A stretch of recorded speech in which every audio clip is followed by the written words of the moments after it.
నమస్కారం. ఈ మధ్యకాలంలో మనం ఒక పెద్ద వార్తను చిన్న వార్తగా చూస్తున్నాం. అంటే పెద్ద వార్తను కూడా పెద్ద వార్తగా కాకుండా చాలా చిన్న వార్తగా చూపిస్తూ ఉన్నాం. అదేంటంటే కర్ణాటకలోని ధర్మస్థలి అనే ఊర్లో మంజునాథ స్వామి దేవాలయంకి సంబంధించి అక్కడ జరిగిన హత్యలకు సంబంధించి అనేక విషయాలను అక్కడ పనిచేస్తున్నటువంటి పారిశుద్ధ్య కార్మికుడు స్కావెంజర్ చాలా నిజాలను బయటపెట్టాడు. నేరుగా సుప్రీంకోర్టు లాయర్కు ఆయన ఒక సాక్ష్యాలను కూడా ప్రవేశపెడుతూ ఒక రిప్రజెంటేషన్ ఇచ్చినాడు. అందులో నేను స్కావెంజర్ను, నేను పారిశుద్ధ్య కార్మికుడిని, ధర్మస్థలికి సంబంధించిన మంజునాథ స్వామి దేవాలయానికి సంబంధించిన విషయాల మీద ఇక్కడ అనేక మంది 15, 16, 18 సంవత్సరాల వయసు ఆడపిల్లలను ఎవరో చంపి నా చేత అనేక శవాలను పూడ్పించినారు. నేను పాతిపెట్టిన శవాల్లో 25 సంవత్సరాలుగా పాతిపెడుతున్నాను.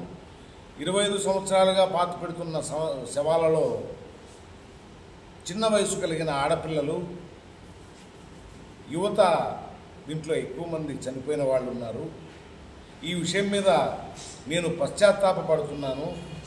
నేను ఈ విషయం మీద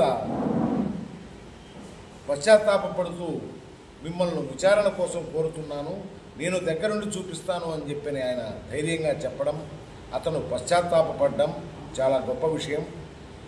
జూన్ 4వ తారీఖున ఈ విషయం మీద ఆదేశిస్తే ఇప్పటి వరకు కొన్ని శవాలను మాత్రమే బయటికి తీసినారు. ఇంకా అనేక శవాలు బయటికి రావాల్సి ఉంది. దీనిపై సామాజిక కార్యకర్తలు అనేక మంది ఉద్యమాలు చేస్తూనే ఉన్నారు. ఇంకా కొంతమంది సామాజిక కార్యకర్తలు ఇంకొంచెం ముందుకెళ్ళి ఈ ధర్మస్థలిలో జరిగినటువంటి శవాలకు సంబంధించిన విషయం, పిల్లల శవాలకు సంబంధించిన విషయాల మీద అనేక రకాల వీడియోలు తీస్తే ఆ వీడియోలన్నింటినీ ఉద్దేశపూర్వకంగా కోర్టులో ట్యాగ్ అనేది ఒక చట్టం కింద వీటన్నిటినీ తొలగిస్తూ ఉన్నారు. చట్టంలో ఉన్న లోపాన్ని చూసుకొని వీళ్ళు ఈ విషయాలను వీలైనంత వరకు బయటికి రాకుండా చూస్తూ ఉన్నారు.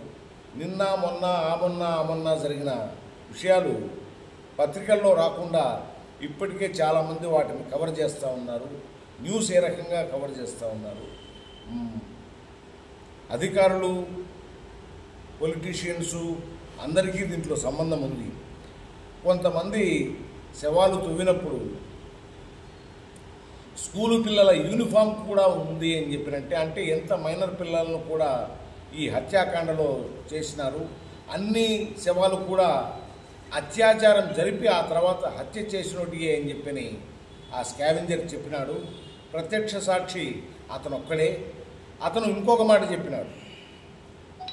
ఈ విషయంలో అనేక విధాలుగా అన్ని సందర్భాల్లోనూ నా వెంట వచ్చి నా చేత పనిచేయించినవాడు ఎవరంటే ఒక ఇప్పుడు రిటైర్డ్ అయినా అప్పుడు డ్యూటీలో ఉన్నటువంటి పోలీస్ ఆఫీసరు.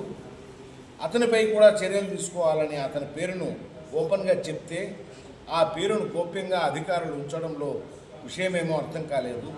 సిట్ అంటే ఒక మంచి నిజాయితీ అయిన సంస్థ, కేంద్ర ప్రభుత్వ సంస్థ.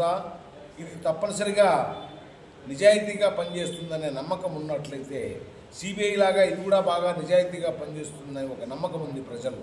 కానీ ఆ సిట్టు అధికారి, దాంట్లో పనిచేస్తున్నటువంటి ఎస్ఐ ర్యాంకులో ఉన్నటువంటి అధికారి ఆ స్కావెంజర్ను బెదిరించి నువ్వు ఈ కేసు వాపస్ తీసుకో, లేకపోతే నువ్వు చంపుతాం, లేకపోతే నీ పరిస్థితే మారిపోతుంది, నువ్వేమో అయిపోతావు చూసుకో అని చెప్పి బెదిరించడం అనేది ఆ స్కావెంజర్ కూడా ఓపెన్గా చెప్పినాడు.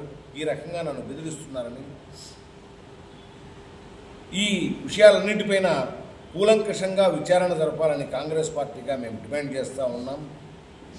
కూలంకషంగా విచారణ జరపడంతో పాటు ఇంకొక విషయం ఏమంటే, ఇది ఒక ముస్లిమ్స్కు సంబంధించిన సంస్థలోనో లేకపోతే క్రిస్టియన్లకు సంబంధించిన సంస్థలోనో ఇంకా పోతే గురుద్వారాలకు సంబంధించిన విషయాలపైన ఇట్లాంటి న్యూస్ వస్తే ఇట్లాంటి విషయాలు జరిగితే ఈసరికే దేశం మొత్తం కాలిపోయేది.